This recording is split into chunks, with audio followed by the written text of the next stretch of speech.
saya di rumah dan di sekolah. Putri Chandrawati telah resmi ditahan oleh Barreskrim Polri pada Jumat 30 September kemarin.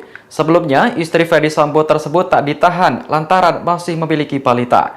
Lantas, bagaimana nasib balita tersebut setelah Putri ditahan? Pengacara Putri, Febri Diansyah, mengatakan pihaknya telah berdiskusi terkait nasib anak-anak Sambo dan Putri ke depan. Febri menyebut anak bungsu Putri yang masih balita rencananya akan diasuh oleh neneknya serta pengasuh.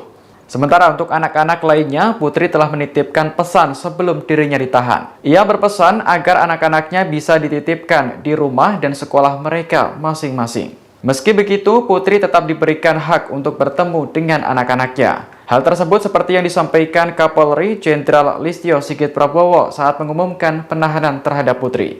Adapun saat ini, Putri telah dibawa ke rutan Makobrimob untuk menjalani masa tahanan. Kapolri memastikan bahwa Putri tak akan mendapat perlakuan khusus di sel. Menurut Listio, standar penahanan terhadap Putri juga sama dengan tahanan lainnya.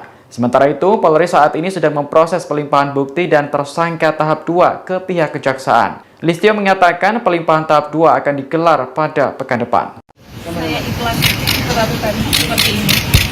Dan saya mohon doa agar saya mampu melalui semua ini. Saya mohon izin titipkan anak saya di rumah dan di sekolah mereka masing-masing.